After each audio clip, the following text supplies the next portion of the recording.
Hello everyone. It's Ian from Cromford Collector's Corner. I'm here today.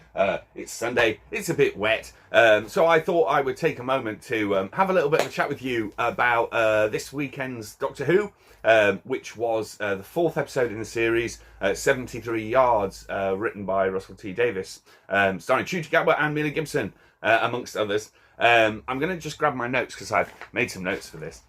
So obviously, I'm not going to go into an explanation of what happened in the episode. Well, I am, but not going to detail the exact things that happened. But I would assume that you have already watched 73 Yards. And if not, then stop what you're doing and go and watch it before you watch this video, because I'm going to talk about some stuff that happens in it. Generally, as a rule, starting just as a straight off, I really enjoyed it. For me, there were really two separate stories in this. The first sort of act of it, the more sort of folk horror element, I really enjoyed. I thought that was really cool and slightly nightmarish, and yeah, great. The second part, the more sort of political sort of storyline, I thought was a bit odd, and it felt a little bit sort of squeezed in. There wasn't really enough time to explain some of the stuff, but I did get the impression that it was intentionally ambiguous, and that some things are not meant to be answered. But then I think that is maybe demonstrative of this era now we're in. But we'll talk about that in a sec. I thought it was really interesting that they'd gone down a Dr. Light route so early on in Ncuti's run. Obviously, it's something that we have seen work to great effect before, particularly in Stephen Moffat's Blink, David Tennant story, and also in Turn Left, which is one of my all-time favourite modern Who stories, Donna's Moment of Glory. But I also thought there were similarities to The Last of the Time Lords, Martha's, the end of season 3, is that? Which I also love when the Master comes back and all of that, and she spends that year kind of trying to defeat the Master. But anyway, so I thought there were similarities to those. Yeah, really cool. So as I say, I'm not going to go into the exact details of what happens in the episode, but we will talk about it.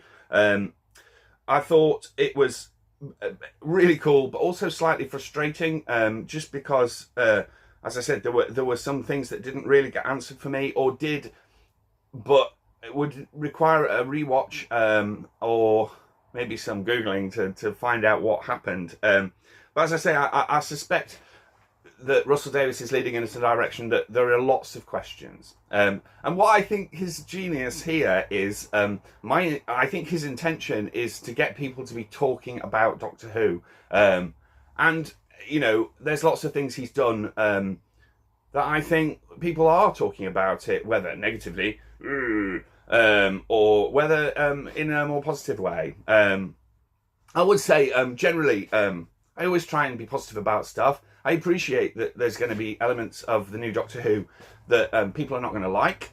But as I mentioned before, in my business, I come across all sorts of different Doctor Who fans of different ages. And I will tell you that the other day, I was sat outside the shop, and a gentleman and his children came past. And the dad said to me, "Oh," I'm sat by Dalek Zen, obviously, at the time. "Oh, did you watch Doctor Who? What do you think?" "Oh, yeah, it's okay, yeah. And a little boy, about 7 or 8, I said, "What did you think?" They went, "Yeah, Snot Monster." Right. So that's quite interesting. Yeah. Anyway.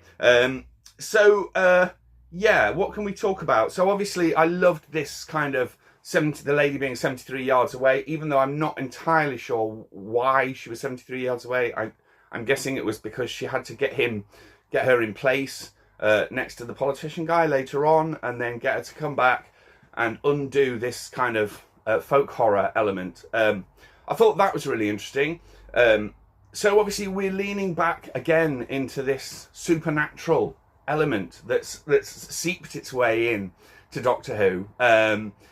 And it raises some questions to me as to how far this goes back. At what point did this become sort of divergent and different from the old Doctor Who?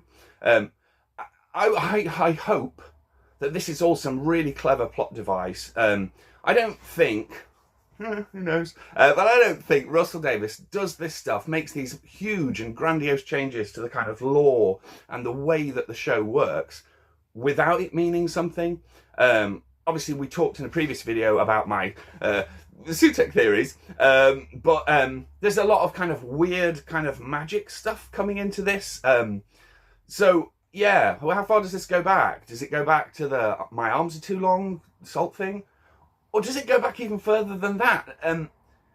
I can't help but think back to when Jodie regenerated into Tennant, that she regenerated with his clothes, which I know that there are reasons, you know, I saw at the time that they didn't want the male doctor to regenerate in the female doctor's clothes because there might be lots of discussion about that sort of thing. But I'm not sure. That seemed rather odd to me. So maybe this goes back further?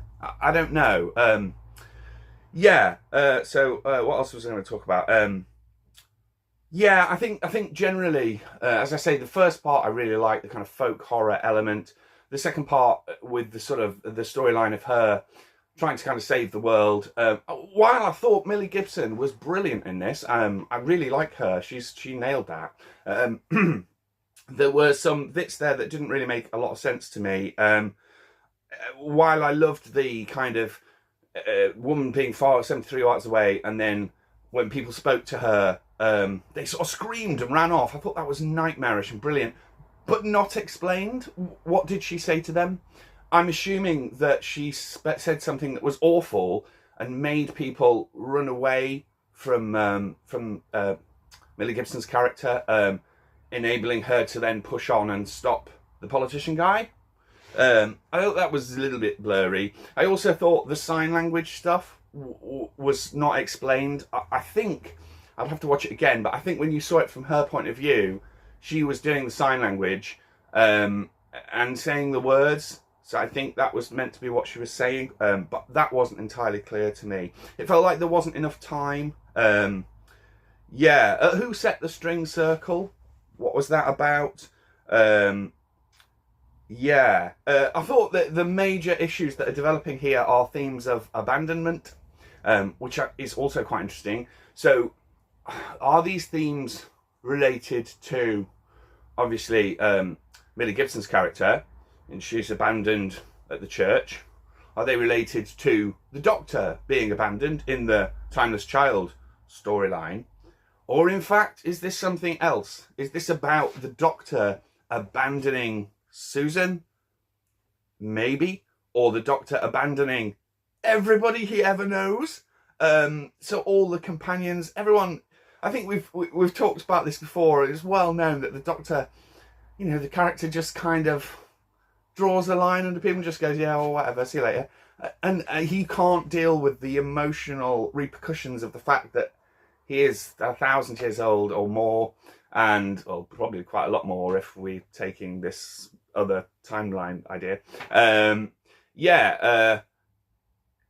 Interesting. Anyway, so yeah, it asks a lot of questions, I thought, generally, as a rule. I do hope that this is all leading somewhere. So generally, as a rule, I would say it was a massive improvement, again, on what we've seen previously, certainly for me, for the last few years. You know, prior to this, I was talking to my daughter last night, and we said maybe that I loved the "my arms are too long" one, and before that, I quite liked the Dalek episode with the time loop, the Jodie Christmas one. But before that, while I love Capaldi, I wasn't a massive fan of his stories. So for me, you've got to go back some time to get to that level again. So well done, guys, because I really did enjoy quite a lot of it. It wasn't perfect, but then very few are. For every turn left is a Love and Monsters. So and also going back to the old days. For every Logopolis, there's a Sunmakers, right? Although I'm sure people love the Sunmakers. Anyway, I'm going to leave it there, guys. I just wanted to share with you my opinions on the most recent Doctor Who, and say generally I feel very positive about it.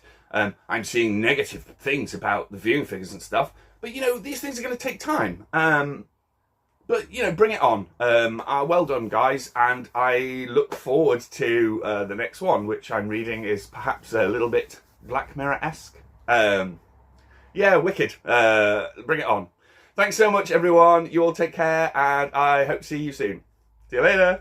Bye.